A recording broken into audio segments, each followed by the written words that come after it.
Madame, Monsieur, bonsoir. Bienvenue dans ce journal à la une de l'actualité.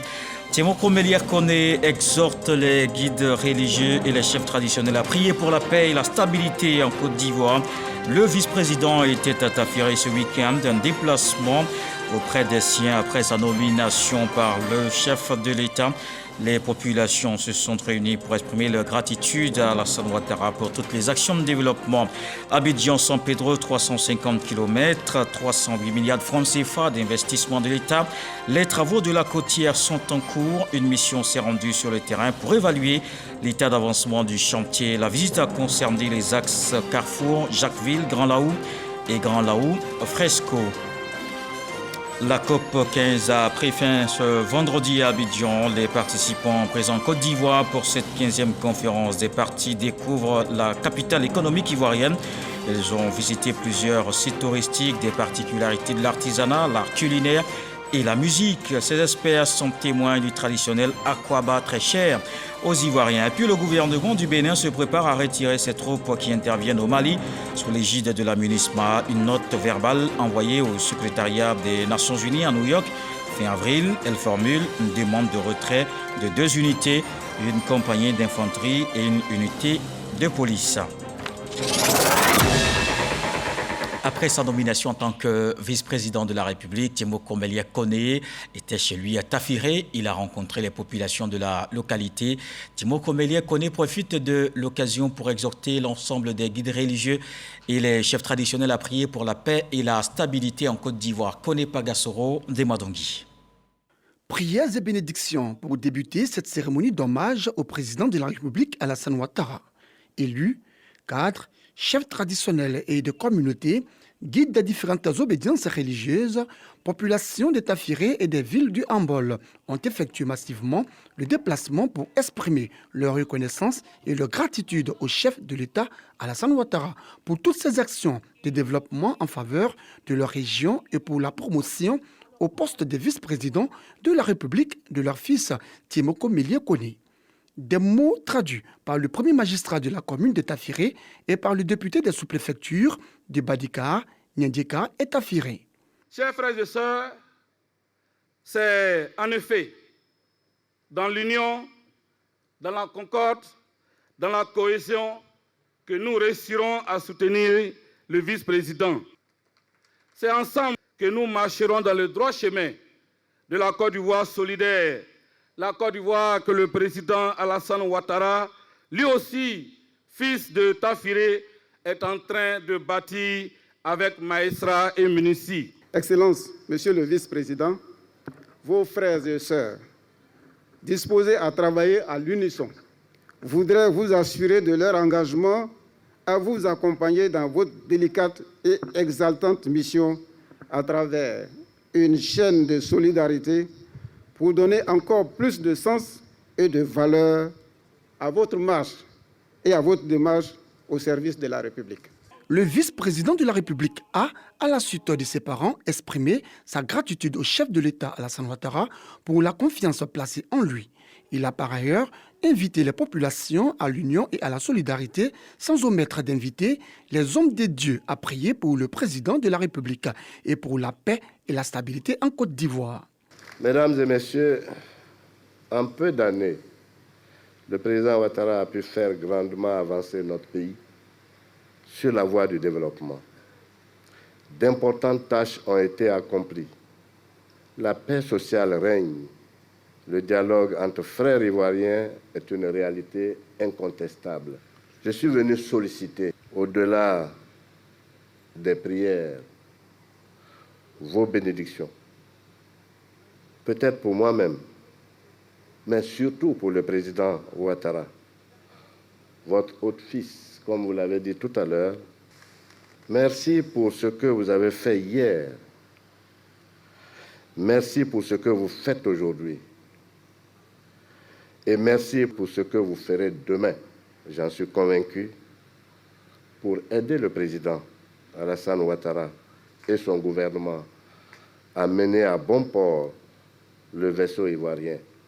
Je souhaite que les invocations que vous pourrez faire pour que le maître du destin de chacun de nous, l'omnipotent, l'omniscient, nous comble des forces et des outils nécessaires pour réussir cette mission.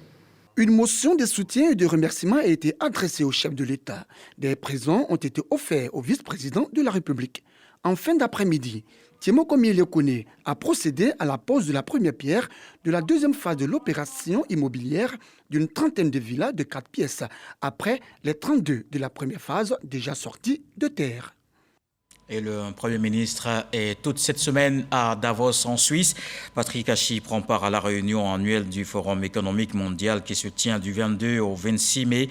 À son agenda, plusieurs activités pour promouvoir la destination Côte d'Ivoire. Chaque année, ce grand rendez-vous réunit les leaders politiques du monde, financier, diplomatique, pour aborder les principaux sujets qui animent la planète. Et Alexis Ouedraogo est notre envoyé spécial à Davos. Bonsoir Alexis, que dire déjà ce soir sur ce forum de Davos? Bonsoir Kolo Koulibaly, nous sommes présentement à Davos dans les Alpes suisses où se tient toute cette semaine le Forum économique mondial.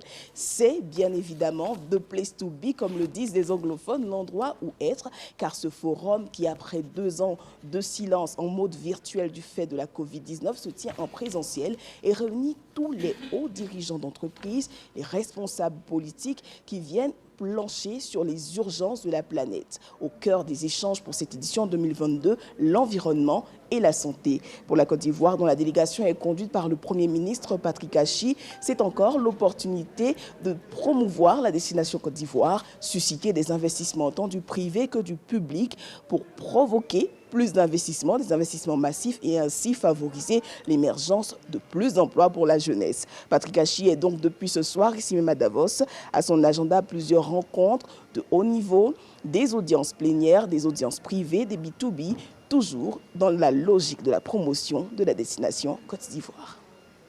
Merci Alexis Ouedraogo. Je rappelle que vous êtes notre envoyé spécial au forum de Davos. Et avant de se rendre à Davos, le Premier ministre était à la clôture de la COP15. Voici les derniers échos de cette rencontre.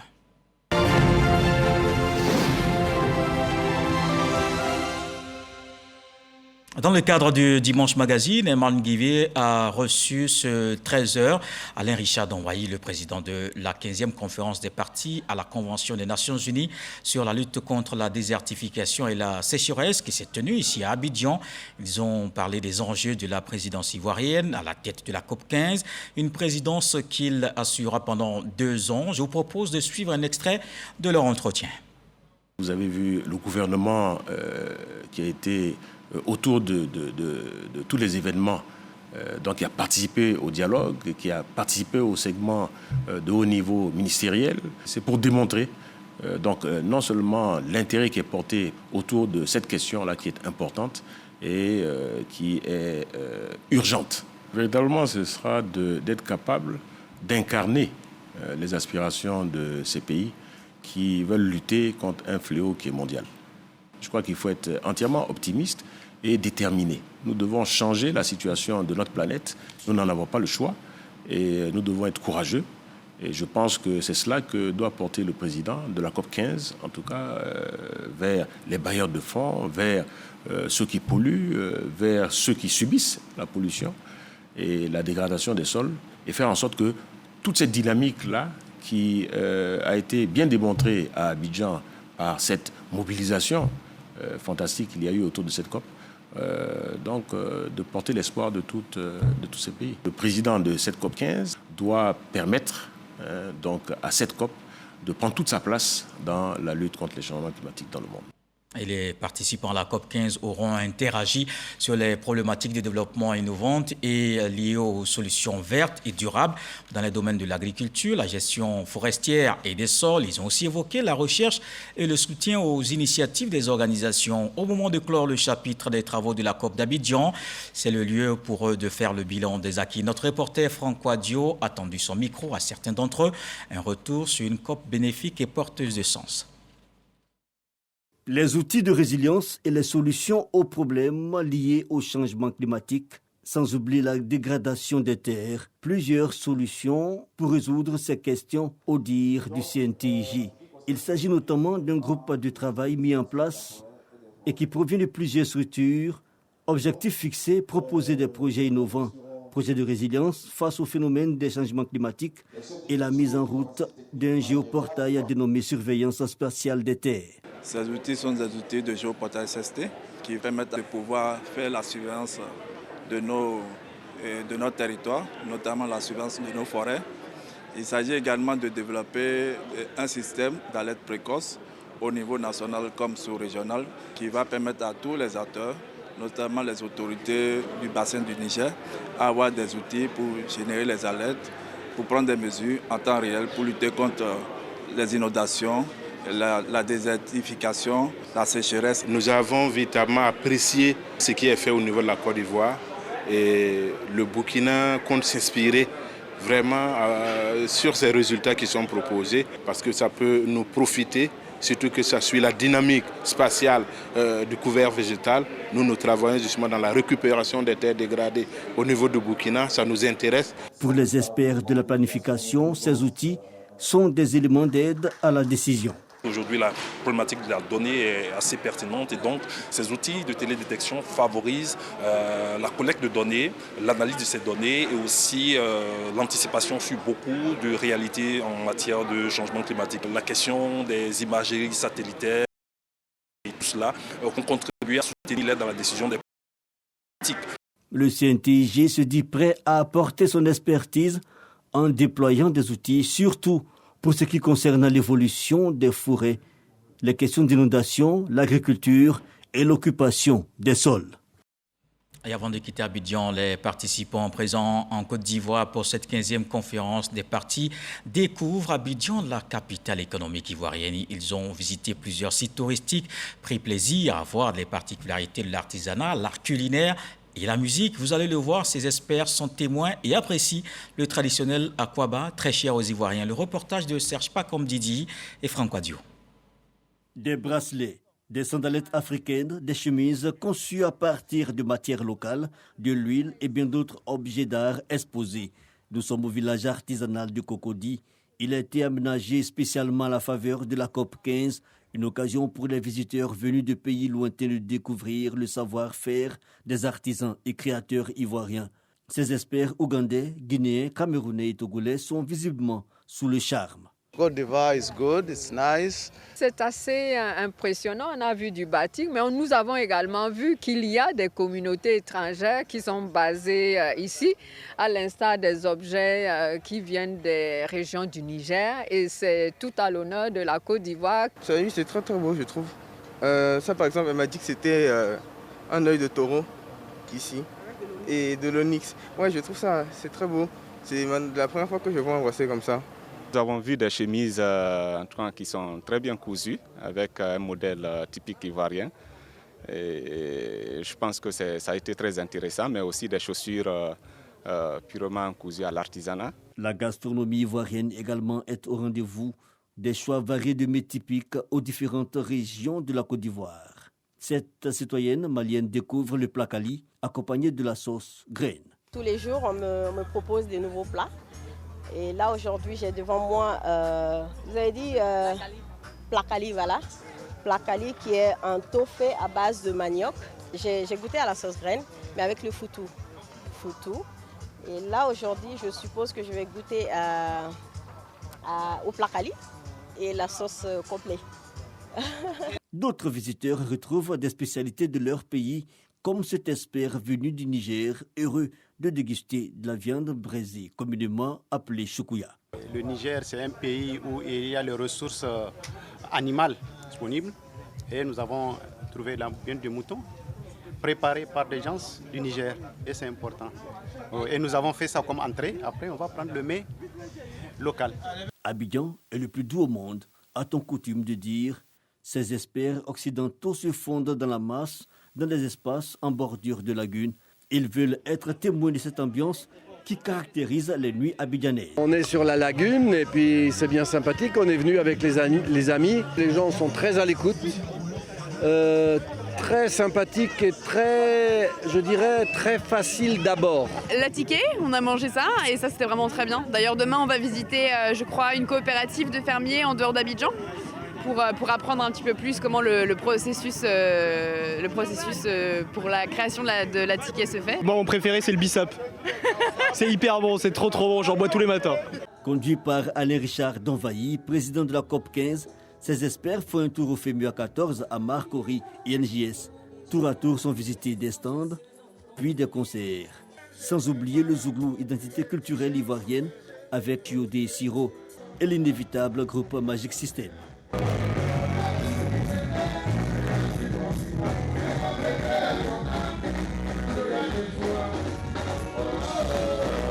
Les Ivoiriens sont très accueillants. Une phrase répétée à volonté par ces grosses têtes venues des 4 coins du monde. Le traditionnel Akwaba, très cher aux Ivoiriens, s'est encore fait sentir. Et après la préservation de l'environnement, le gouvernement veut doter le pays d'infrastructures routières de qualité. Abidjan, San Pedro, 350 km de long, 308 milliards de francs CFA d'investissement de l'État. Les travaux de la côtière sont en cours. Une mission s'est rendue sur le terrain pour évaluer l'état d'avancement du chantier. La visite a concerné les axes Carrefour Jacquesville, Grand Laou et Grand Laou Fresco. Une visite qu'a suivi Michel Mombo. Voici son reportage. Carrefour Jacquesville-Grand Laou en passant par Dabou, 93 km. Les travaux de réhabilitation de cet axe sont en cours. Après le recyclage, place à la stabilisation de cette section avant de tirer le bitume. Le dégagement des emprises, le terrassement, la chaussée, l'assainissement et le drainage se poursuivent. Aujourd'hui, les cadences observées sont tolérables, mais on a recommandé à l'entreprise de mettre tout en place pour augmenter, pour obtenir des cadences beaucoup plus sérieuses afin de finir les travaux dans les délais. Nous avons réussi cette année, avant les saisons des pluies, à traiter tous les points bas, à installer 23 ouvrages et à les remblayer. Nous avons aussi réussi à lancer et à prendre beaucoup d'avance sur la production des agrégats qui vont être nécessaires à la route. Et nous avons maintenant les opérations en cours sur le trajet lui-même. La section Grand Laou Fresco, 75 km. L'heure est à la stabilisation des couches. Les remblais techniques sont aussi en pleine exécution. Les travaux avancent sûrement. Mais le constat qu'on a fait aujourd'hui, en tout cas, tout se passe bien. Et toutes les entreprises sont au stade de la mise en place des couches de chaussée. Donc bientôt, d'ici décembre, je pense qu'on va ouvrir le sud du Noir, en tout cas jusqu'à Grand Bérubi.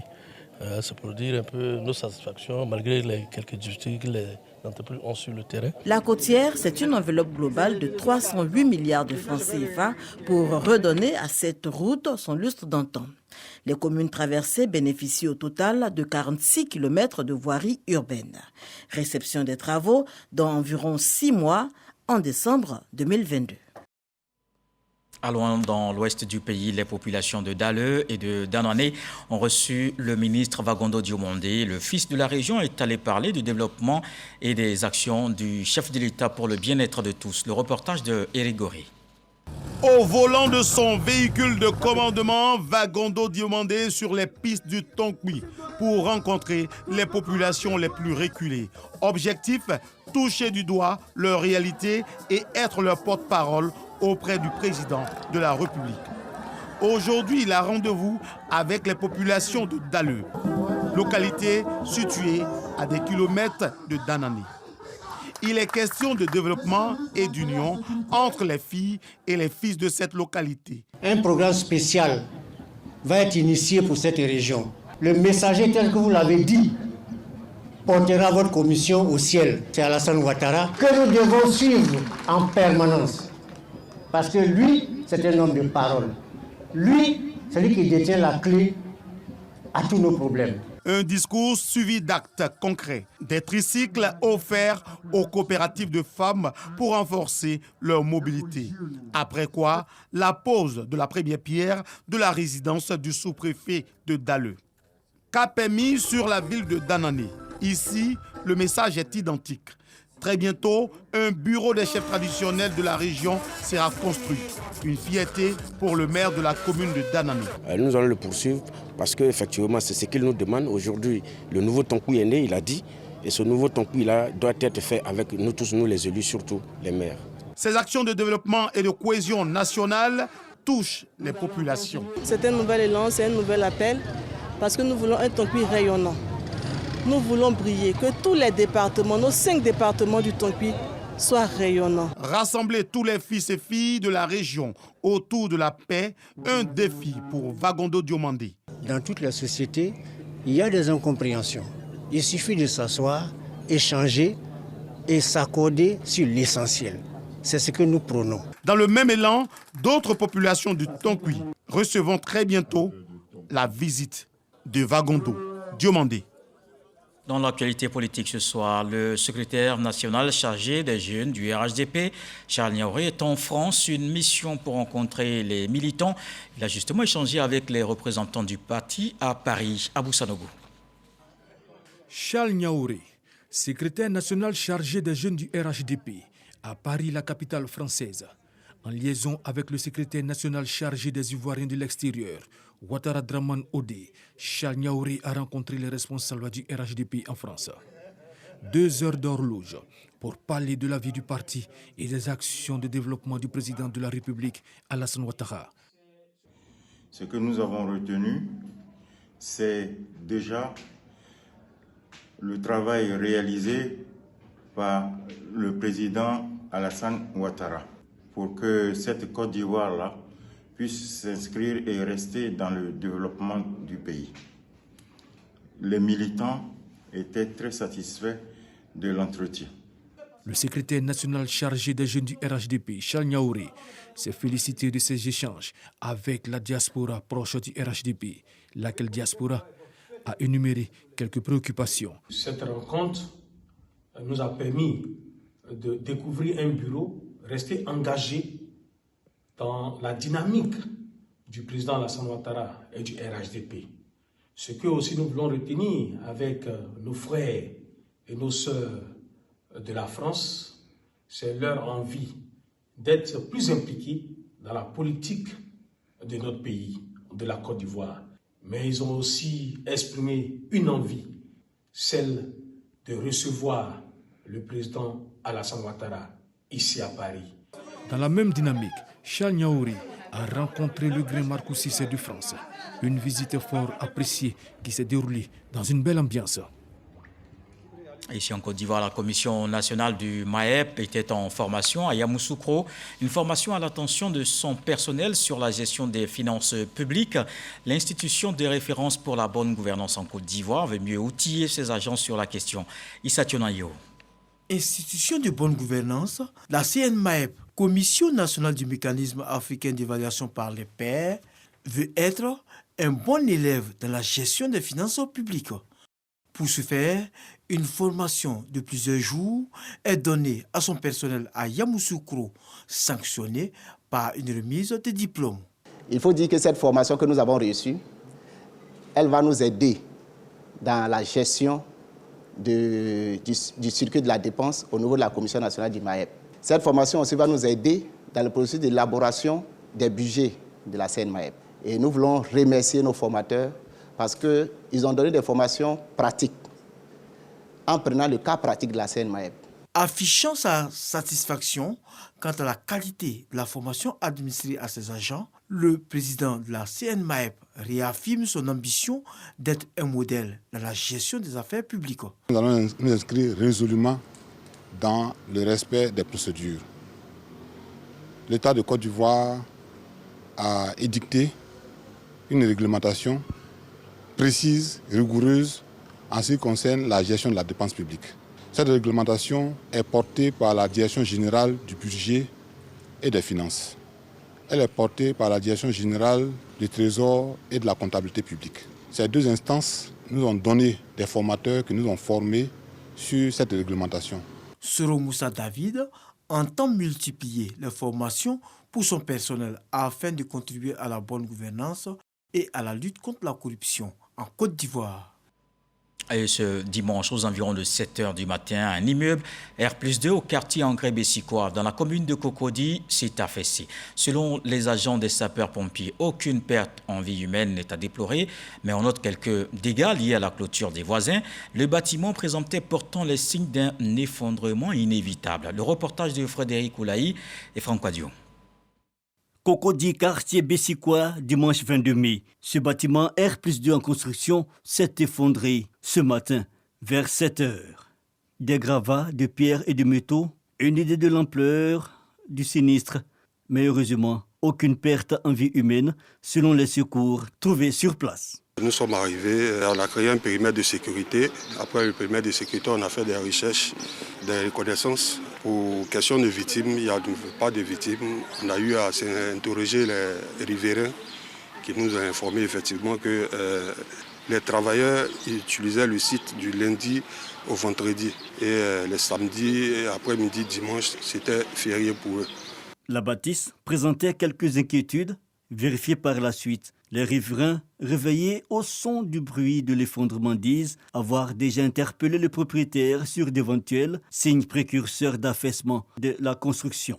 Monsieur qui est juste à côté de moi, qui a interpellé à plusieurs reprises le propriétaire. D'ailleurs, à 3 reprises, sa clôture cassée, qu'il a repris. Et avec le président du quartier, nous avons essayé de mettre en place quelque chose pour pouvoir interpeller ceux qui ne respectent pas les normes. Donc nous étions dans la procédure et puis le drame est arrivé. J'ai remarqué que ces derniers temps, le ministère est vraiment à pied d'œuvre, puisqu'il y a beaucoup de constructions dans la zone où je vois les peintures dessus.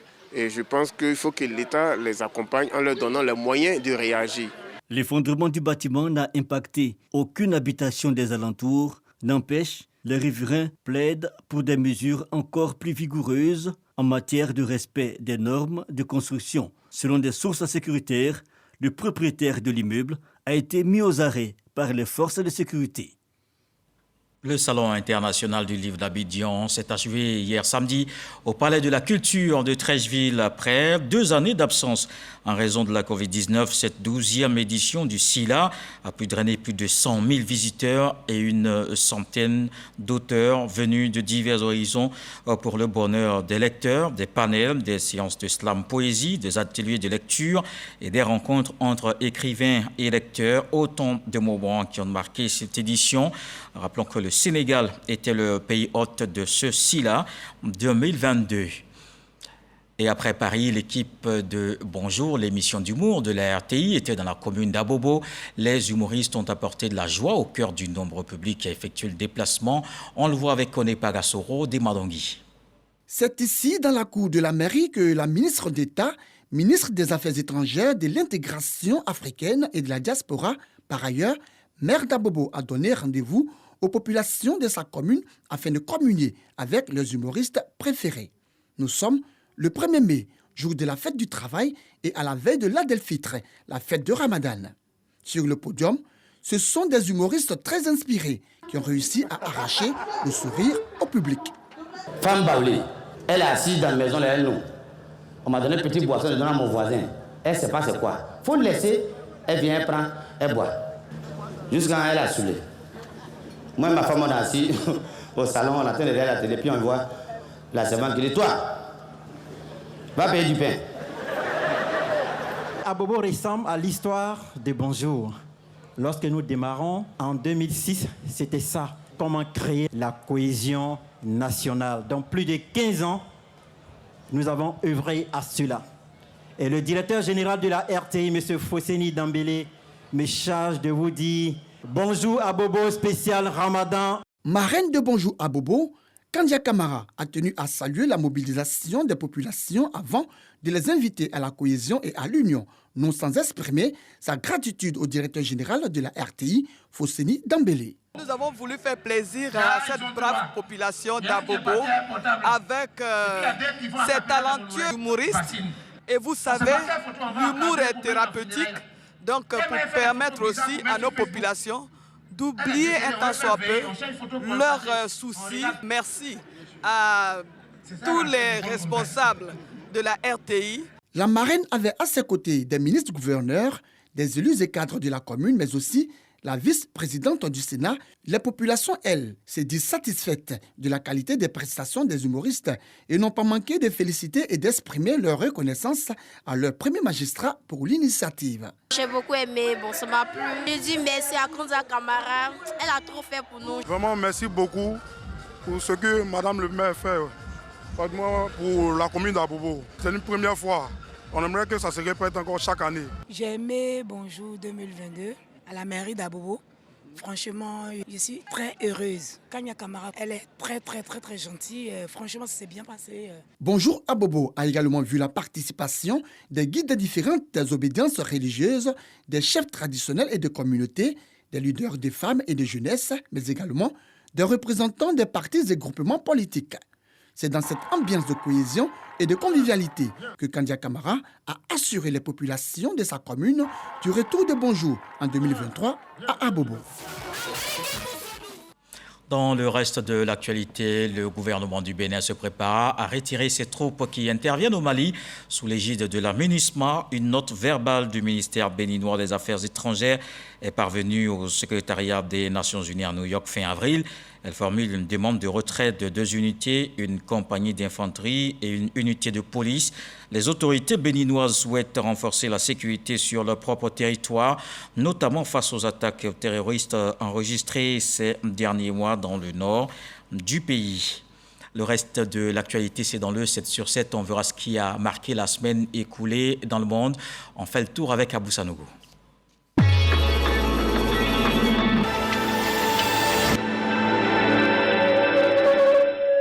Le porte-parole du gouvernement malien de transition a annoncé ce lundi qu'un coup d'État a été déjoué par la junte au pouvoir. Une tentative de coup d'État qui aurait eu lieu dans la nuit du 11 au 12 mai. Pour Bamako, les hommes qui ont tenté ce putsch sont soutenus par un État occidental. Le Royaume-Uni, l'Espagne, le Portugal, le Canada et les États-Unis ont signalé ces dernières semaines des cas de cette maladie endémique d'Afrique de l'Ouest. La maladie a été détectée chez une jeune adulte revenue récemment des îles Canaries, a signalé mardi l'Institut des maladies infectieuses de Rome.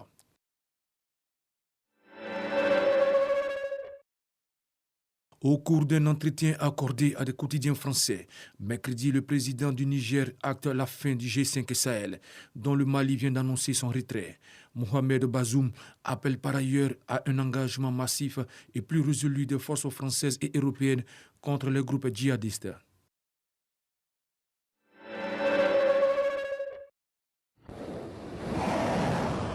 La Corée du Nord a achevé les préparatifs en vue d'un essai nucléaire et pourrait le réaliser à tout moment, a averti jeudi un député sud-coréen. Les États-Unis préviennent qu'il pourrait avoir lieu durant la visite du président Joe Biden à Séoul. 4 jours après la nomination d'Elisabeth Borne comme première ministre par le président Emmanuel Macron, le nouveau gouvernement français a été annoncé ce vendredi après-midi sur le perron du palais de l'Élysée. Il comprend 27 membres. Au Burkina Faso, des hommes armés ont attaqué samedi le détachement militaire de Bourzanga, situé dans la région du centre-nord, où les incursions des groupes armés sont fréquentes. L'attaque a été repoussée par les forces armées. Selon un bilan fourni par l'état-major des armées, une trentaine de terroristes ont été abattus et 5 soldats burkinabés ont perdu la vie. Le chancelier allemand Olaf Scholz a entamé ce 22 mai une tournée africaine dans 3 pays, le Sénégal, le Niger et l'Afrique du Sud. La visite va durer jusqu'au mercredi 25 mai où le chancelier allemand abordera les questions de coopération économique et de sécurité.